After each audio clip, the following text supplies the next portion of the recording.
Daniel had been ignored his whole life until one will made him the most wanted person in his family. I always believed my grandfather's death would be quiet, almost forgettable, the kind of event that fades into memory after a few polite messages and distant condolences. We were not close, and I had accepted that long ago. He lived alone, kept his distance from the family, and rarely reached out unless it was absolutely necessary. So when I received a formal letter informing me of his passing, I felt sadness, but nothing that shook my world. That feeling changed the moment I read the next page. The letter explained that I had been named the sole beneficiary of his entire estate. At first, the words did not register. I reread them slowly, expecting to find a correction or a hidden condition that would explain the mistake. Then I saw the estimated value. $3,500,000. My hands started shaking, not from excitement, but from disbelief. I had grown up watching others struggle for attention in the family, always chasing approval and financial support. I had never been part of that race. I sat alone in my apartment, staring at the paper, wondering why he had chosen me. We had exchanged only occasional messages over the years, nothing personal, nothing emotional. Yet somehow, he trusted me more than his own children. The shock slowly turned into anxiety. I knew this kind of money would not come without consequences. Even before anyone else knew, I could feel it. Something had been set in motion, and there was no way to stop it. The change was immediate and unsettling. Within days of the inheritance becoming known, my phone started lighting up with notifications from people I barely recognized. Relatives who had not spoken to me in years suddenly wanted to reconnect. Old family group chats were revived, filled with forced warmth and unnecessary concern. It felt less like support and more like surveillance. Every message carried an unspoken expectation. I noticed how carefully everyone chose their words. Compliments replaced criticism. Stories from childhood were brought up as if shared memories could create entitlement. I could sense the shift in tone when money entered the conversation, even when no one mentioned it directly. The attention made me uncomfortable. I had spent most of my life being invisible to these people, and now I was impossible to ignore. What disturbed me the most was how quickly affection appeared. Offers to help manage the estate came from those who had never offered help before. Advice poured in from people who had never asked how I was doing. It became clear that this was not about me. It was about access. I started to understand why my grandfather had kept his distance. Wealth did not bring people closer. It revealed how conditional relationships could be. I began limiting my responses and stepping back from conversations. The more I observed, the clearer it became that this sudden interest would not last unless there was something to gain. The realization was heavy but necessary. Whatever happened next, I knew I would be facing it alone, just as I always had. As I started going through my grandfather's personal records, I realized how little I truly knew about him. Boxes of documents filled a small room in the estate, neatly labeled and carefully organized. This was not the work of someone careless or confused. Every paper told a story of discipline, planning, and control. Bank statements showed decades of steady growth. Investment notes revealed patience rather than risk. The man I had known as distant was suddenly very clear to me. What stood out most were the personal notes tucked between financial files. They were brief, factual, and unemotional, but they revealed patterns. I saw repeated mentions of financial support given to family members, followed by notes about broken promises and unpaid debts. There was no anger in the writing, only disappointment. Over time, the notes became less frequent, as if he had slowly stopped expecting honesty from anyone. I also found correspondence from lawyers and advisors that hinted at family conflicts I had never been told about. Decisions were made quietly, without confrontation. He had chosen silence over argument, distance over chaos. Reading through everything, I understood that his isolation was not accidental. It was protection. By the end of it, the inheritance made sense. I was not rewarded for closeness or loyalty. I was chosen because I never took from him. I never asked, never pressured, and never disappointed him financially. That realization carried weight. The money was not just wealth. It was his final judgment, written without emotion and delivered without apology. The first legal notice arrived less than 2 weeks later. It was formal, cold, and filled with language meant to intimidate. Claims were being made that my grandfather had been confused and manipulated in his final years. The implication was clear. I was being painted as someone who had taken advantage of an old man. More notices followed, each one more aggressive than the last. What surprised me was not the challenge itself, but how quickly it happened. There was no period of mourning, no hesitation. The fight for the estate began almost immediately. I felt a mix of fear and disbelief. I had never been involved in anything legal before, and now I was at the center of a family dispute involving millions. I hired legal representation and followed instructions carefully. I avoided emotional responses and refused to engage in private arguments. Every action was documented, every step measured. I understood that one mistake could cost me everything. The pressure was constant. I could feel it even when no letters arrived. Knowing that people I shared blood with were actively working against me changed how I viewed family. This was not about fairness or grief. It was about control. They were angry that someone outside their expectations had been chosen. Instead of reacting, I stayed silent. That silence frustrated them. They expected panic, explanations, maybe even guilt. I gave them none. The legal process moved slowly, but with each passing week, their urgency became more obvious. They wanted a quick resolution. I was prepared to wait as long as necessary. While reviewing the complete will with my legal team, I noticed a detail that had been barely mentioned during the initial reading. It was a clause written in clear, deliberate language, separate from the main distribution of assets. The estate would remain fully under my control only if I maintained ownership for 2 years. Any attempt to sell major assets, transfer large sums to relatives, or restructure the estate prematurely would trigger an automatic liquidation, with the proceeds donated elsewhere. The rule was strict and left no room for interpretation. At first, the condition felt like a burden. 2 years is a long time when people are watching your every move. Then I understood its purpose. My grandfather had built a safeguard into his final decision. He knew pressure would come. He knew people would try to influence me. This clause was his way of testing patience and integrity, not just mine, but theirs.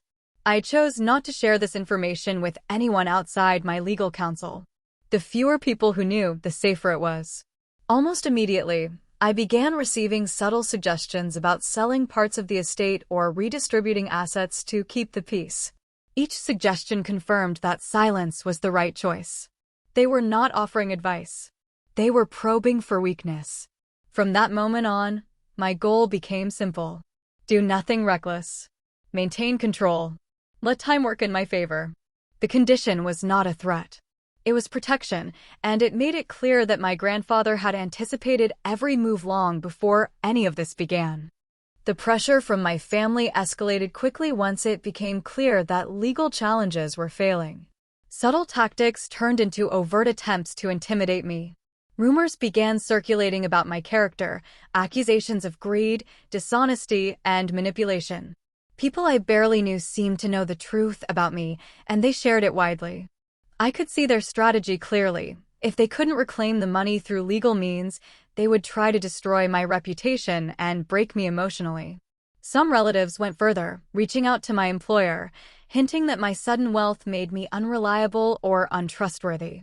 Others sent anonymous messages meant to unsettle me, warning me that I had made enemies by claiming what was never supposed to be mine. Even casual family gatherings became tense.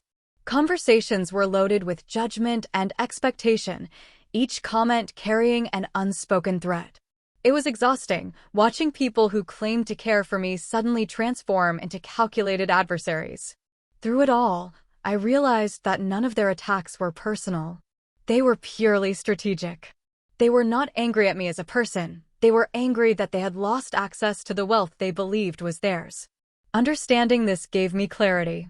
I stopped reacting emotionally and instead observed. Every attempt to pressure me revealed more about their character, their greed, and their willingness to manipulate others to get what they wanted. By choosing silence and patience, I regained control in a subtle way. The more they tried to provoke me, the clearer it became that their own actions would eventually undo them. Watching it unfold quietly felt almost like a test, one I was determined to pass. As I began managing the estate more closely, I uncovered something that changed my understanding of my grandfather's life and the family dynamics entirely. Buried among financial statements and property records were files detailing loans and debts that several relatives had taken from him over the years. Some were small, informal loans with promises of repayment, while others were substantial amounts, often disguised as gifts or investments.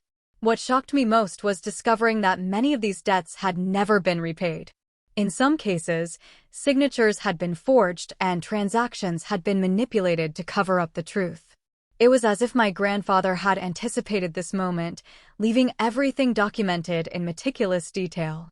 Each record felt like a map of betrayal, revealing who had truly respected him and who had exploited his generosity. I realized that the inheritance was not just a gift, it was also a revelation, a way to expose those who had hidden their greed behind smiles and polite words. I spent hours analyzing the documents, noting patterns and connections. Every unpaid debt, every forged note, every attempt to deceive my grandfather told a story of entitlement and selfishness. It became clear why he had chosen me over the others. I had never asked for money, never borrowed, and never tried to manipulate him. By the time I finished reviewing everything, I understood the full weight of the situation. My grandfather's inheritance was more than wealth. It was a test, a carefully planned way to reveal the truth. I realized that patience and silence would not only protect the estate, they would also expose the very people who had tried to exploit him. Instead of reacting impulsively to the discoveries I had made, I decided to take a step back and build a careful, quiet strategy. I knew that acting emotionally could ruin everything my grandfather had set up. The estate was not just money, it was evidence, leverage, and protection all at once. I began by hiring professionals to audit every asset, verify every document, and ensure that nothing could be questioned or manipulated against me. Every step was calculated, measured, and legal. There was no room for error. I deliberately avoided public attention. I did not post updates, I did not discuss the estate on social media, and I avoided speaking about it with extended family except through lawyers. My relatives assumed that I was overwhelmed, inexperienced, and on the verge of making a mistake. They underestimated me completely. That miscalculation would become my advantage. At the same time, I observed their behavior closely. Every attempt at persuasion, every casual suggestion to handle things differently, revealed not guidance, but strategy. They believed I could be intimidated, distracted, or manipulated. I let them think that. I allowed them to overreach, to expose their greed and entitlement more clearly with each passing day. By choosing patience over confrontation, I created a position of control that was almost invisible. My silence and measured approach allowed the truth to surface naturally. It became apparent that my grandfather's plan was working exactly as he intended. While others plotted and pressured, I stayed steady, quietly preparing for the moment when their mistakes would finally catch up with them. The turning point came unexpectedly during one of the larger court hearings. A lawsuit had been filed by several relatives claiming the will was invalid, alleging my grandfather had been coerced or confused when he made his final decisions. I had expected the process to be slow and tedious, but what unfolded in the courtroom was far more revealing than I could have imagined. As evidence was presented, the financial records I had uncovered became central to the case. The documents exposed years of unpaid debts, forged signatures, and financial manipulation by those challenging the will. Each revelation was like a strike against their credibility. Statements they had prepared carefully to appear reasonable were contradicted by the very evidence they had tried to hide. Every attempt to portray themselves as morally superior only made them appear guilty. What had started as an attack on me was turning into a public exposure of their own dishonesty. Watching it unfold, I felt a mix of disbelief and satisfaction. The courtroom had become a stage where the truth could no longer be hidden. Their years of manipulation, entitlement, and deceit were laid bare for all to see. People who had once seemed so confident now looked desperate and defeated. By the end of the day, the narrative had shifted completely. I was no longer the one under scrutiny. The evidence had turned the tide, and those who had tried to challenge me were now facing serious consequences for their actions. What had begun as a legal battle had transformed into a revelation, proving that patience, documentation, and careful planning could expose even the most determined schemers. As the court proceedings gained public attention, the reaction from the outside world was immediate and intense. News articles and online discussions began to surface, highlighting the unusual nature of the inheritance and the legal battles surrounding it. At first, I did nothing to influence the narrative. I stayed quiet, letting the facts speak for themselves. Yet, even without my involvement, public opinion began to shift. People started questioning the motives of my relatives rather than my own. The very people who had painted me as greedy or manipulative were now being scrutinized for their past actions and financial misdeeds. Social media exploded with commentary about the unpaid debts, forged documents, and hidden manipulations that had come to light in court. Suddenly, it was no longer a private family dispute. It had become a story about entitlement, greed, and accountability. I watched as strangers pieced together the patterns that I had been observing quietly for months. Their analysis mirrored my own thoughts, reinforcing the realization that my grandfather's plan was working exactly as intended. The more attention the case received, the more my relatives' frustration grew. Every public mention of their dishonesty added pressure and revealed cracks in their carefully constructed facades. They had assumed they could control the narrative, but by underestimating my silence, they had given me the advantage. While they fumed and strategized behind closed doors, I observed calmly. Patience had turned into a weapon. By letting the truth unfold naturally, I had shifted the balance of power. The world was seeing them as they truly were, and there was nothing they could do to stop it. By the time the legal battles were drawing to a close, a few of my relatives grew desperate. Losing control over the estate had wounded their pride more than their wallets, and they began attempting subtler, indirect methods to regain influence. They tried to interfere with estate management, contacting advisors, accountants, and even minor staff with suggestions meant to undermine my decisions. Their tactics were quiet but calculated, designed to destabilize me without drawing attention. At first, I simply observed. Each attempt revealed more about their character than I had seen before. Their messages carried thinly veiled threats, hints that if I made the wrong move, there would be consequences. They tried to pressure employees and professionals into bending the rules, attempting to create conflicts of interest that could be used against me. It became clear that this was no longer about money, it was about control and revenge for their perceived loss. But their actions backfired. Every move they made violated legal boundaries or estate regulations, creating evidence that strengthened my position. Emails and communications they assumed were private became proof of manipulation, greed, and bad faith. With each misstep, they dug themselves deeper into legal and financial trouble, all while thinking they were gaining an advantage. Watching this unfold, I realized that the final revenge was already in motion. It wasn't my action that would defeat them, it was their own decisions. Every attempt to manipulate, intimidate, or reclaim the estate only exposed their true intentions. In trying to regain control, they were setting themselves up for permanent loss, and I remained completely untouchable, observing quietly as the consequences unfolded exactly as my grandfather had intended. By the time the last legal and social pressures had settled, I began to understand the full scope of my grandfather's plan. His decision to leave the estate to me was far more than a simple inheritance.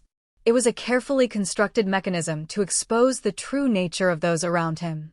The lawsuits, the threats, the subtle manipulations, they were all predictable consequences he had anticipated. What I had initially seen as chaos was, in fact, a deliberate orchestration. It became clear that my grandfather's idea of revenge was not about confrontation or destruction. He didn't want to hurt anyone physically or publicly shame them outright. Instead, he wanted the truth to surface naturally. By leaving the estate to someone who would act with patience and integrity, he created a scenario where greed, entitlement, and deceit would reveal themselves without interference. In this way, his revenge was silent but irreversible. I realized that I was merely the instrument, not the agent. Every challenge my relatives presented, every attempt to manipulate or pressure me, only confirmed their own faults. I didn't need to retaliate or provoke, they were doing that on their own. The more I observed quietly, the clearer it became. The estate was a mirror, reflecting their true character. Understanding this changed everything. I no longer felt a desire to act out of spite or to win in the traditional sense. My grandfather's final lesson was clear: revenge could be subtle, legal, and permanent. The truth had emerged, and I was merely the one to witness it, just as he had intended.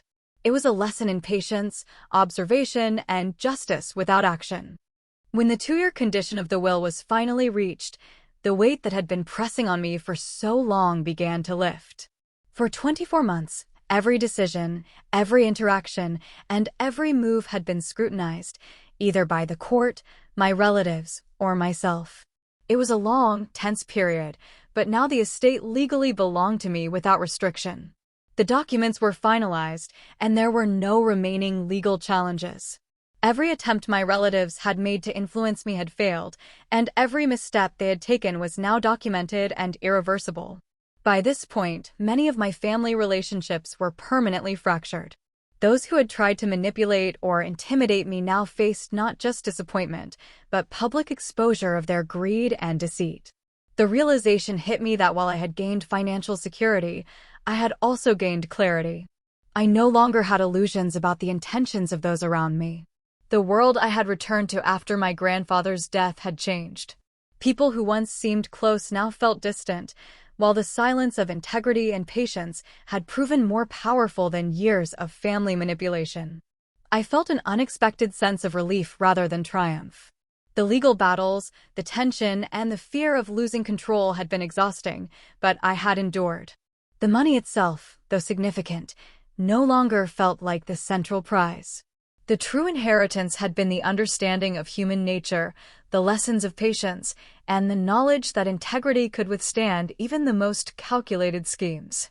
Finally, I could make decisions freely, guided by reason and the principles my grandfather had subtly passed on to me. Once the estate was fully mine, I faced a choice that most people in my position never consider: how to use the wealth without letting it control me. The temptation to spend recklessly or indulge in luxuries was strong at first, but I quickly realized that my grandfather's principles had always guided his success. Patience, careful planning, and responsibility were more valuable than impulsive satisfaction. I decided to invest the money strategically, focusing on ventures that offered long-term stability rather than instant gratification. Every decision was made with caution, reflecting the discipline I had observed in his records. At the same time, I wanted to honor the legacy of my grandfather in ways that went beyond personal gain. I quietly funded educational programs and charitable projects that he had once supported, ensuring that his values continued to make an impact. These actions were done discreetly, without public recognition. Wealth had taught me a lesson: visibility often attracts opportunists and envy, whereas quiet action creates lasting influence. Living modestly while managing a multi-million-dollar estate required balance. I avoided ostentation, maintained normal routines, and kept the knowledge of my wealth controlled. This approach not only protected me from unnecessary attention, but also reinforced the idea that money is a tool, not a measure of worth. Over time, I noticed a profound change in myself. The inheritance no longer felt like a burden or a source of conflict. It had become a responsibility, a means to build security, create impact, and uphold the values my grandfather had subtly passed on to me throughout his life. Looking back, I realized the inheritance was never truly about the $3,500,000. It was about trust, patience, and understanding the nature of people.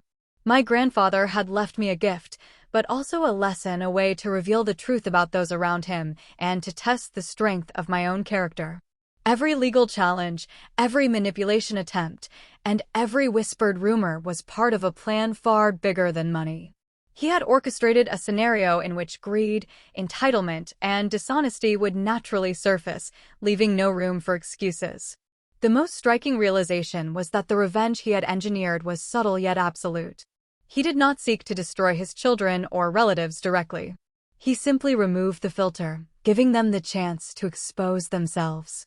Their own actions, driven by greed and pride, became their undoing. In the end, it was not I who defeated anyone, it was their own choices that led to consequences. Watching this unfold was strange, almost surreal. I had inherited more than wealth, I had inherited clarity. With the estate fully under my control, I understood that responsibility mattered more than power. I could have flaunted the money or sought retribution, but that would have been a mistake.